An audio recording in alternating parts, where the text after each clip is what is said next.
couple things that I wanted to go over with you. So overhead press is mad complicated because of the breathing for this versus breathing for other stuff, right? So I noticed two things about you. We'll approach the breathing first. So the first thing is, I'm sure like you've heard this analogy before, but your body is essentially, like when you're creating an intra-abdominal pressure, your body is like a soda can, right? So when you're braced and everything stacked properly, it's like if the soda can is unopened, right? You can literally stand on top of it because there's so much pressure built up, it supports that weight. But then as soon as you pop the top, all that pressure is released. So for overhead press, even more so than all the other lifts, you want to try to keep that pressure as long as you can. So for you, what I'm noticing is like, you'll set yourself up really well, taking a big brace, come underneath, and then you're here, right? And then you're breathing too much in between.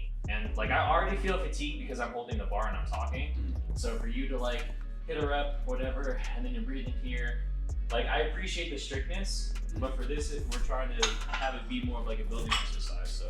So when you're here, I want you to take in a huge breath, attack the weight like you normally do, but try to bang out as many reps as you can with that first breath. So this is where it's always a trade-off, because the longer you can hold your breath, the stronger you're gonna be, but then you have to try not to pass out. Okay. So it's here, right? Huge breath.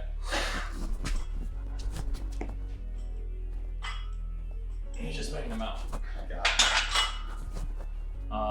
So I just want you to practice that breath and let me know the difference of how it feels, like how heavy it feels hitting 3 on one breath versus hitting 3 with 3 separate breaths. Good, and then just go. Good, keep going. 2, that's when you're good.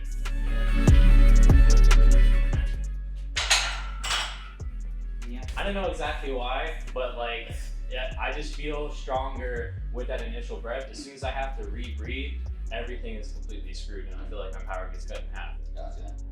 The second thing is, you do it for the most part. I think I've only seen it maybe once or twice, but if you're gonna rebreathe, you have to breathe at the top when your ribcage and everything is expanded, because that's when you can have the most breath, right?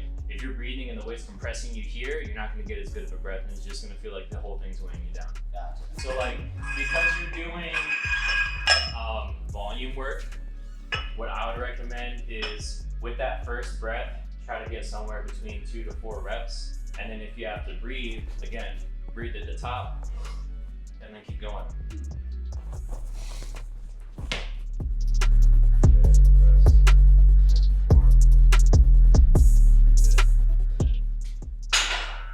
Nice. And then also, like, you still don't have to be quite, I know, like, I appreciate the strictness of it, but think about this as if you're doing like a touch and go bench. So you just bang them out.